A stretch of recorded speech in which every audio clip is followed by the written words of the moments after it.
नमस्कार दोस्तों, स्वागत है आप सभी का आज के एक और नई वीडियो के अंदर। दोस्तों आज मैं आप लोगों के लिए लेकर आया हूँ एक ऐसी स्टोरी जिसको सुनकर भी आपके रोंगटे खड़े हो जाएंगे, क्योंकि ये एक हॉरर स्टोरी है और काफ़ी इंटरेस्टिंग स्टोरी है। तो आप लोग बने रहिए हमारे वीडियो में एंड तक और सुनिए पूरी स्टोरी, क्या है स्टोरी का मतलब। तो शुरू करते हैं दोस्तों एक छोटी सी स्टोरी के साथ में। एक छोटे से गांव में एक पुराना मकान था। उस मकान में एक परिवार रहता था।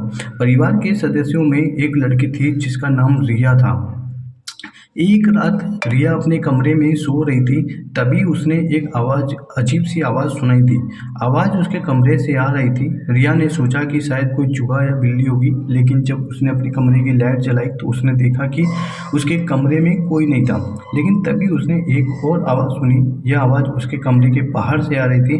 रिया ने सोचा कि शायद कोई उसके परिवार का सदस्य होगा, लेकिन जब उसने अपने परिवार के सदस्य से पूछा तो उन्होंने भी कहा कि वो सभी सो रहे थे। रिया ने सोचा कि यह कुछ अजीब है। उसने अपने कमरे की लाइट बंद कर दी और सोने की कोशिश की, लेकिन तभी उसने एक और आवाज़ सुनी।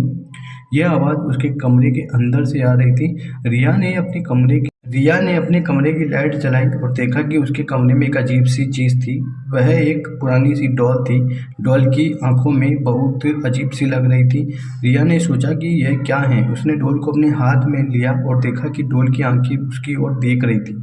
रिया ने डर के मारे डॉल को अपने हाथ से गिरा दिया, लेकिन जब उसने नीचे देखा तो उसने देखा कि डॉल गायब हो गई।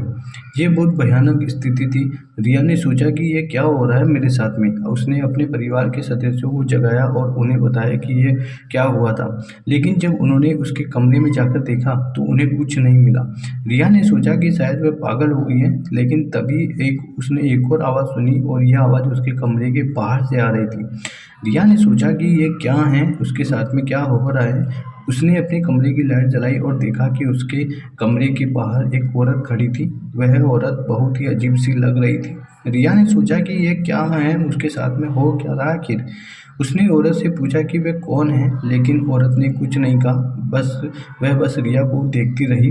रिया ने डर के मारे अपने कमरे से भागने की कोशिश की, लेकिन जब वह दरवाजे तक पहुंची तो उसने देखा कि दरवाज़ा बंद था और वह औरत उसके सामने खड़ी थी, उसे देख रही थी।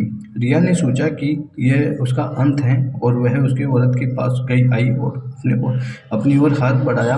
रिया ने सोचा कि वह मर जाएगी, लेकिन तभी रिया को एक अजीब सी चीज़ दिखी। वह औरत जो उसके सामने खड़ी थी वह धीरे धीरे गायब होने लगी।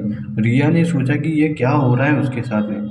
जब रिया उसके साथ में वो जो आत्मा जो थी, जो औरत उसके सामने खड़ी थी, वो उसके साथ में रिया को भी धीरे धीरे उसको गायब कर दिया।